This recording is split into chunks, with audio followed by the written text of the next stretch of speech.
আকাশ ছুঁয়ে আসা মৃত্যুর দূত নিমিষে আঘাত হানতে পারে লক্ষ্যবস্তুতে। এই মনুষ্যবিহীন আকাশযানের কারিশমা দেখেছে ভারত। তুরস্কের তৈরি এই মারণাস্ত্র দিয়ে ভারতকে ভুগিয়েছে পাকিস্তান। যদিও পাকিস্তানের চালানো এই ড্রোন হামলায় কি পরিমাণ ক্ষয়ক্ষতি হয়েছে তা পুরোপুরি চেপে গিয়েছে দিল্লি। উল্টো দিল্লির দাবি তারা পাকিস্তানের পাঠানো এই তুর্কি ড্রোনগুলোকে ভূপাতিত করতে সক্ষম হয়েছে।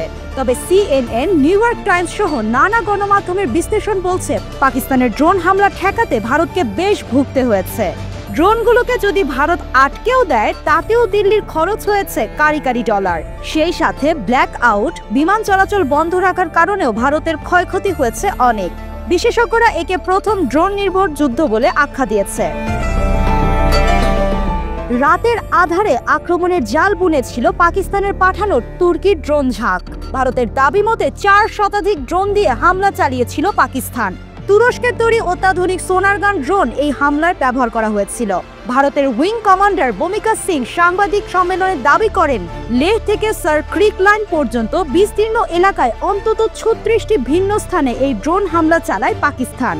একই সম্মেলনে ভারতের সেনাবাহিনীর মুখপাত্র কর্নেল সোফিয়া কুরেশি ফরেনসিক পরীক্ষার ফলাফল তুলে ধরে নিশ্চিত করেন ড্রোনগুলো তুরস্কের অ্যাসিসগার্ড কোম্পানির তৈরি সোনারগান মডেলের। ফলে প্রশ্ন উঠছে, কি এমন বিশেষত্ব রয়েছে এই ঘাতক যন্ত্রে? সোনারগান ড্রোন তুরস্কের নিজস্ব প্রযুক্তিতে নির্মিত একটি অত্যাধুনিক সামরিক সরঞ্জাম। 2019 সালে দেশটির সামরিক বাহিনীতে যুক্ত হয় এই মারণাস্ত্র। এর প্রধান বৈশিষ্ট্য হলো এর বহুমুখী ব্যবহার ক্ষমতা। এটি স্বয়ংক্রিয় মেশিন গান, ছোট ক্ষেপণাস্ত্র অথবা 81 মিলিমিটারের মর্টার রাউন্ড বহনে সক্ষম, যা প্রয়োজন অনুযায়ী পরিবর্তন করা যায়। এই ড্রোন জনবহুল এলাকা, হালকা যানবাহন এমনকি ছোট লক্ষ্যবস্তুতেও নিখুঁতভাবে আঘাত হানতে সক্ষম।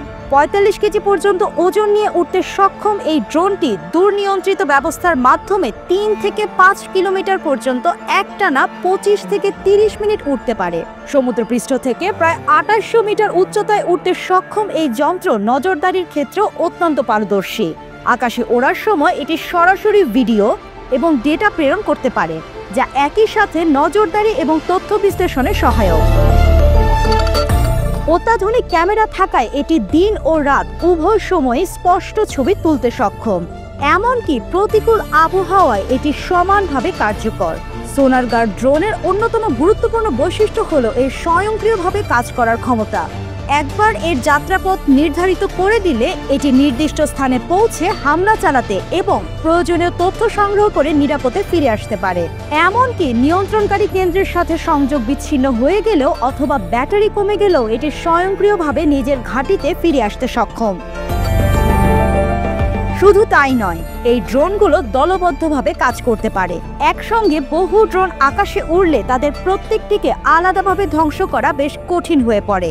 তবে বৃহস্পতিবার রাতে ভারতের আকাশ প্রতিরক্ষা বাহিনী সেই কঠিন কাজটি সফলভাবে সম্পন্ন করেছে বলে দাবি করেছে ভারতীয় বাহিনী। তাদের ভাষ্যমতে পাকিস্তানে পাঠানো 400টিরও বেশি ড্রোনকে তারা আকাশেই ধ্বংস করে দিয়েছে। তবে বিশ্লেষকদের মতে পাকিস্তান এই পরিমাণ ড্রোন একসাথে পাঠালে তাদের সবগুলোকে আকাশে ধ্বংস করা দাবি অমূলক। এটা একরকম অসম্ভব। পাকিস্তানও অবশ্য তাদের অপারেশন সফল হয়েছে বলে দাবি করেছে। পাকিস্তানের ভাষ্যমতে তাদের হামলার ধরনে ভীত হয়ে ভারত যুদ্ধবিরতির পথে হেঁটেছে। সমর বিশ্লেষকরা বলছেন ভারত পাকিস্তান উভয় দেশই হামলার ক্ষয়ক্ষতি আড়াল করার জোর চেষ্টা করছে। উল্টো তারা নিজেদের কৃতিত্ব জাহির করতে মরিয়া। তবে দুই দেশের আকাশ প্রতিরক্ষা ব্যবস্থাকে কঠিন পরীক্ষা দিতে হয়েছে। পাকিস্তানও ভারতের ইসরায়েলি তৈরি ড্রোন ধ্বংস করার দাবি করেছে।